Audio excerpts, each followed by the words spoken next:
free work, like chill. It's going to take you like an hour to 2 hours a day, and that's nothing for 10K a month. Get your video testimonials. Once you have 5 clients, you sign your next client and you charge them $500 to do exactly what you were doing for these other clients for free. Now, if you're actually good at what you do, like building dog walking business, you'll theoretically be able to take somebody from $5 to like $5,000, maybe $10,000 in a month. And it might take you 2 months, it might take you 3 months. Same thing with fitness, right? Like you'll be able to help people put on a little weight or lose a little weight. And maybe you don't think it's that big of a transformation, right? But if someone's able to take a dog walking business from $500 to $5,000 a month, right? You just made them $60,000 for the next year. You can charge $2,000 for that coaching program. Same thing with fitness. Like if you just made somebody get down from 20% body fat to 50% body fat or 10%, and you just skyrocketed their attractiveness, they're going to get so many more opportunities. Life's going to be so much better for them. Do not underestimate the value and the transformation you can provide for other people. Okay, charge somebody $500. The next person you're going to charge them $1,000. The person after that's going to be $1,500. You're just going to keep going up as you sign clients until you hit around $2,000, $2,500. Hit that, you can shoot me a DM and I'll help you from there, or I'll help you from the start, and you don't have to like figure all this out, and I will just help you build everything. Give me the word coach, and yeah, I'll show you how we've helped coaches hit 20K a month, help people grow on social media, 20,000 followers 2 weeks. One person I helped 15,000 followers in a day. Another girl I helped 12,000 followers in 2 days. Help people go viral, but more importantly than that, I help people make money. So if you want to become Loki rich, use the method I just told you. If you need help, shoot me a DM. I got you. Is TikTok staying in the US? If it does, what does that mean for people in the US themselves? What does that mean for people outside of the US?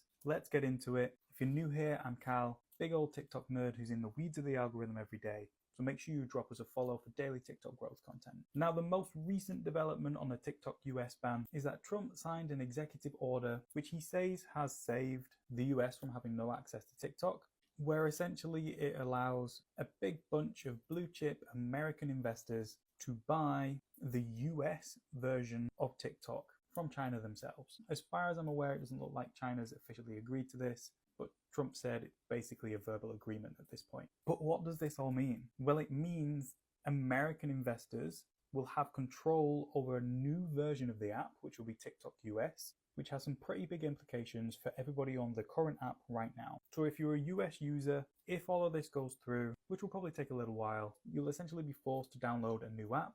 And when you're on this new app, you'll only be able to view content and engage with people from the US themselves. And the algorithm and the advertising will be fully owned and fully controlled by all of the American investors. So the algorithm that you've come to love will no longer be the algorithm that you'll get, which means you'll have a different reach, you'll have a different audience. The way you're monetizing now might actually be completely different. What works now will be completely different. So if anyone in the US wants to be really serious about TikTok, you've got to get your experimenting hat on. And as soon as you get access to this, you need to be learning what the algorithm's all about. But the wider implication is what happens to the algorithm as a whole, the new version of the app and the app that's staying for everybody else, when you remove American influence from it. Even for our own account, I think we're at like 15 to 25% of our entire audience is from the US. The engagement that 15 to 25% of people who are giving us millions of views every month will have a severe impact on the overall reach of our content. And other countries who rely on US users to engage with their content, they're going to struggle. And US content creators who get a lot of engagement from elsewhere, they're going to struggle. So there are a few things we're going to take away from this. If you're making money on TikTok now and you want to become TikTok famous, whether you're in the US or you're not in the US, it's still going to be a possibility because the likelihood is everyone's still going to have access to it. However, there's going to be a massive swing on both apps in the algorithm and what's getting rewarded as soon as this rolls out. We saw it when TikTok was banned for 12 hours in January and the ripple effect that caused. I got loads of other thoughts on this and loads of ideas of what people inside the US and outside the US can do. So if you want me to make a follow-up on all that, just comment part 2 and I can get that out. Here are the supplements that I believe every human should take to be a functioning member of society and improve your sense of well-being, whether you work out or not. Number 1, first and foremost, far and away the most important, magnesium. This one is not even up for debate. I don't care who you are or what you say. Research shows us that up to 75% of the U.S. is severely deficient in magnesium. Magnesium is critical for so many functions in our body. We need adequate amounts of magnesium to make vitamin D synthesizable and usable by our body. Supplementing with magnesium has been shown to reduce symptoms of stress, anxiety, and depression. It's critical for promoting restful sleep. The magnesium levels have been shown to reduce the risk of cognitive decline and improve cognition. We're deficient in it because for the most part, Americans' diets fucking suck. Even for those of you that have good diets, it's pretty hard to get from just whole foods. The forms that most prominent physicians recommend you take are magnesium glycinate or magnesium threonate. Magnesium glycinate is bonded with glycine, an amino acid, and has been shown to promote restful, deep sleep. It should be taken in the evenings because it works. I am KTFO when I take this shit. Next one is magnesium threonate. Now I take both of these, threonate in the morning, glycinate in the evening. You don't have to, but I like it. Magnesium threonate is magnesium bound with threonic acid. It is the only form of magnesium that can cross our blood-brain barrier. This specific form of magnesium has been shown to reduce the risk of cognitive decline, as I alluded to earlier. I notice anecdotally that I feel sharper and more on the ball and overall better from a thought clarity standpoint when I take this regularly. That's fancy talk for it makes your brain work better. Number 2, vitamin D3 with K2. Similar to magnesium, vitamin D3 is something that a lot of Americans are very deficient because y'all motherfuckers don't be going outside. So get out in this beautiful sun more. Or if you don't live in a place like the beautiful state of Georgia where the sun shines regularly, highly recommend you supplement vitamin D3 with K2. Now why with K2? TLDR, it helps D3 get where it needs to be in your body. I have a solid brand of magnesium and vitamin D3 in my TikTok shop. Just go grab it off my page. Vitamin D3 is so critical for so many functions in our body that some physicians refer to it as a hormone and not a vitamin. If you feel generally anxious and worked up and not great every day and you take these 2 supplements, within a week you will feel notably better.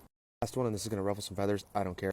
Electrolytes, sodium, potassium, magnesium. This is for my people who aren't eating a shitty, salt-loaded, processed sugar-filled standard American diet. If you're watching my videos, I'm assuming you're not doing that. If you're eating mostly whole natural foods, they don't just have salt in them. You need to add sodium, potassium, and magnesium back to your diet. The amount of people who have told me they feel 10 times better just from putting a sprinkle of salt in their morning water is remarkable. They no longer feel the hunger in the morning, they feel no brain fog in the morning, and they feel higher energy in the morning. Most of the time when you wake up, you're not hungry, you're just dehydrated, and you don't need just water. You need electrolytes with the water to get the water where it needs to be in your body. I make my own electrolyte mix from a high-quality salt, either a Himalayan pink salt, a Celtic sea salt, or a Mediterranean sea salt. I take a potassium powder called No Salt. It looks like this. I'll put it on the screen behind me right now. Mix a 1/4 teaspoon of each of those in my water in the morning, and a 1/2 teaspoon of each of those in my water pre-workout. Along with the magnesium supplements I take daily, I get my electrolyte balances covered. If you want to buy a premix because you don't want to take the time to calculate how much you need and do all that bullshit, I highly recommend Santa Cruz Paleo electrolyte supplement. I'm not sponsored, but the guy knows what he's doing and he's got a great premix electrolyte. Supplement with these 3 things daily, paired with a good lifestyle, getting out in the sun, moving your body, sweating a little bit, you will feel 180 degrees different in 3 days. In 4 weeks, you'll feel unrecognizably good. Stop dicking around and just take your health seriously. It isn't easy, but it is simple. Don't overcomplicate it.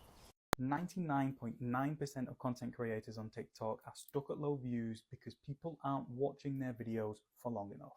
That's the simplest we can put it. That's the simplest TikTok puts it when they explain how their algorithm works. So if you're stuck at low views, I'm going to explain how to combat this and essentially how I got these kind of videos within the last few weeks. So save this so you can come back to it later and implement the stuff we're talking about. And make sure you drop us a follow for daily TikTok growth content because we're trying to make sure everybody can grow on here. Now it's true. What determines how many views your video is going to get is watch time. When you first post a video, TikTok's going to push your video out to about 300 people, which is why when a lot of people are stuck at low views, they're stuck at the 200 to 300 range. And only if that video has a high enough completion rate or a high enough watch time will they push it out to more people.